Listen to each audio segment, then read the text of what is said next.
O Evangelho segundo o Espiritismo, capítulo 5, Bem-aventurados os aflitos, item 14, o suicídio e a loucura.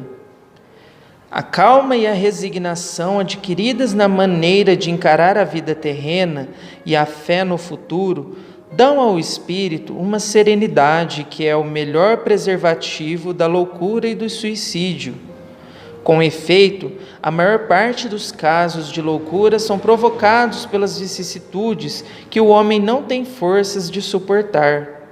Se, portanto, graças à maneira por que o Espiritismo faz encarar as coisas mundanas, ele recebe com indiferença e até mesmo com alegria os reveses e as decepções que em outras circunstâncias o levariam ao desespero, é evidente que essa força, que o leva acima dos acontecimentos, preserva a sua razão dos abalos que o poderiam perturbar. O mesmo se dá com o suicídio. Se excetuarmos os que se verificam por força da embriaguez e da loucura, e que podemos chamar de inconscientes, é certo que, sejam quais forem os motivos particulares, a causa geral é sempre o descontentamento.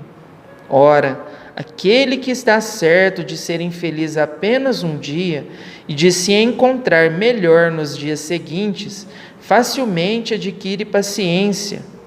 Ele só se desespera se não vê um termo para os seus sofrimentos. E o que é a vida humana em relação à eternidade, senão bem menos que um dia? Mas aquele que não crê na eternidade, que pensa tudo acabar com a vida, que se deixa abater pelo desgosto e o infortúnio, só vê na morte o fim dos seus pesares. Nada esperando, acha muito natural, muito lógico mesmo, abreviar as suas misérias pelo suicídio. A incredulidade, a simples dúvida quanto ao futuro, as ideias materialistas, em uma palavra, são as maiores incentivadoras do suicídio.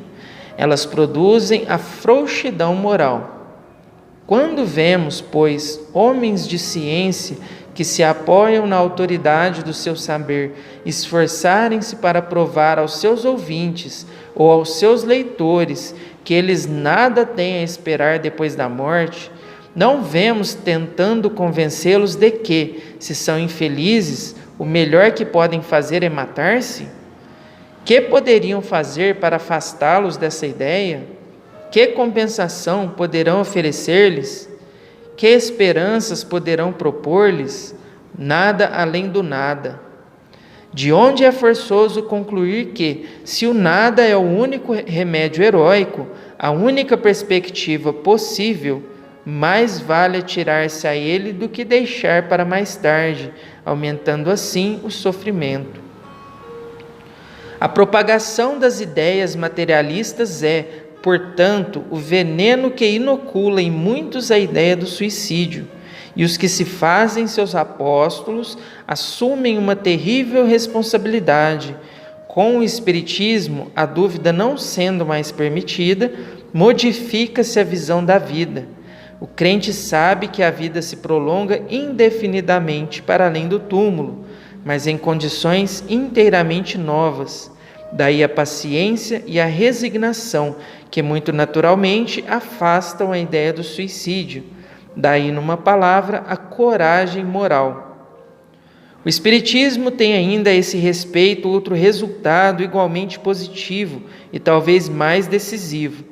Ele nos mostra os próprios suicidas revelando a sua situação infeliz e prova que ninguém pode violar impunemente a lei de Deus, que proíbe ao homem abreviar a sua vida.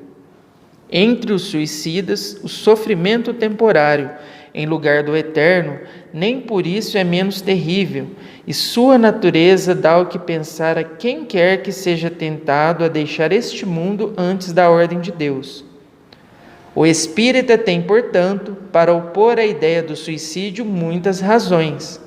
A certeza de uma vida futura, na qual ele sabe que será tanto mais feliz quanto mais infeliz e mais resignado tiver sido na terra, a certeza de que, abreviando sua vida, chega a um resultado inteiramente contrário ao que esperava, que foge de um mal para cair noutro ainda pior, mais demorado e mais terrível, que se engana ao pensar que, ao se matar, irá mais depressa para o céu, que o suicídio é um obstáculo à reunião no outro mundo com as pessoas de sua afeição, que lá espera encontrar. De tudo isso resulta que o suicídio, só lhe oferecendo decepções, é contrário aos seus próprios interesses. Por isso, o número de suicídios que o Espiritismo impede é considerável e podemos concluir que, quando todos forem espíritas, não haverá mais suicídios conscientes. Comparando, pois, os resultados das doutrinas materialista e espírita, sob o ponto de vista do suicídio, vemos que a lógica de uma conduz a ele, enquanto a lógica de outro o evita, o que é confirmado pela experiência.